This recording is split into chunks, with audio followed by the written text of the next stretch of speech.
Hey everybody, this is Ted Chuck, recovering reporter. Let's take a look at a headline from the Financial Times. Conservative activist launches $1 billion, that's with a B, $1 billion crusade to crush liberal America. Leonard Leo, this guy right here, was architect of effort to secure conservative supermajority on the Supreme Court. Excuse me. Let's continue here. The conservative activist who led the crusade to overhaul the U.S. legal system is making a $1 billion push to, quote, crush liberal dominance across corporate America and in the country's news and entertainment sectors. In a rare interview, Leonard Leo, wait, isn't Leo short for Leonard? So he could be Leo? Okay, anyway, Leonard Leo, the architect of the right-wing shift on the Supreme Court under Donald Trump, said his nonprofit advocacy group, the Marble Freedom Trust, was ready to confront the private sector in addition to the government. Quote, we need to crush liberal dominance. It kind of reminds me of George Lucas. I'll crush you like a bug. We need to crush liberal dominance where it's most insidious. So we'll direct resources to build talent and capital formation pipelines in the areas of news and entertainment, where left-wing extremism is most evident, Leo told the Financial Times.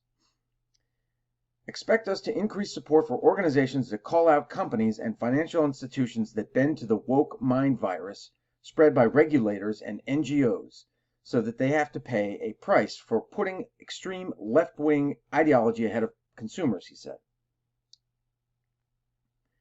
It's very interesting because Robbie Starbuck, he's a podcaster and I'm not sure what else, but pretty famous dude. He's been doing just that. He's been exposing a lot of these national, big, huge companies, national, international companies that have embraced DEI, and he's bringing it to light. So therefore, there is a backlash on social media, and a lot of these companies, it seems, have said, oh, okay, well, you found us out, because they tried to keep it on the down low, and he brought it to light, and they're like, oh, okay, we're sorry, we won't embrace DEI and wokeism. We'll just play it straight. We'll hire people based on merit and hire and promote based on merit and other things like that. So I think Robbie Starbuck's doing a great job of that. This guy apparently has a lot of money. So the $1 billion money machine is now funding the conservative mission against private institutions opposing diversity, equity, and inclusion policies, climate and social concerns in investing, and the debanking of politically conservative customers, in addition to taking on the public sector. It's interesting because we saw that the Daily Wire produced a couple of, they're continuing to produce movies. I want to see more movies, like the one with Gina Carano, Terror on the Prairie. But they're doing the Matt Walsh documentaries, which are great. So they're kind of creating their own world. It's like an anti-Hollywood world, because clearly Hollywood has gone left. They've really embraced DEI and wokeism. And I don't know, like take a look at Disney. They are just hemorrhaging money, but like a drug addict, I don't know that they've reached rock bottom. And until they do reach rock bottom, until they realize, wow, we are really losing a lot of money here. Maybe we should, just do regular superhero movies. What do you say? Until they reach that point, we probably will continue to see them churn out these horrible movies, like we got Snow White coming up, I guess. We're going to continue to see that kind of drivel come out of them until they make some major changes. And then let's see, where's the part where he's talking about he's going to support a media company. Yeah, Leo also intends to invest in a U.S. local media company. So that kind of, I'm like, wait, U.S., so the United States, national, local. So which is it? Because we all know that local news has gone the way of the dodo, and that is really something that we need. That I think if local newspapers would if newspapers would return to covering local news, they would make more money. That's what the people want when they order, when they buy a local newspaper. They want local news. They don't want a whole bunch of national news or international news or whatever. But anyway, he also intends to invest in a U.S. local media company in the next 12 months, although he has not decided which, and is building conservative coalitions through groups such as Teneo Network, or Teneo,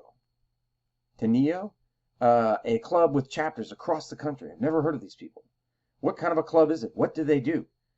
I'd like to know. But this part about the U.S. local media company. So is that? It sounds like he's going to support one, invest in one that already exists, and he's just going to pump money into them. Like maybe not Fox News, but one of the lower level cable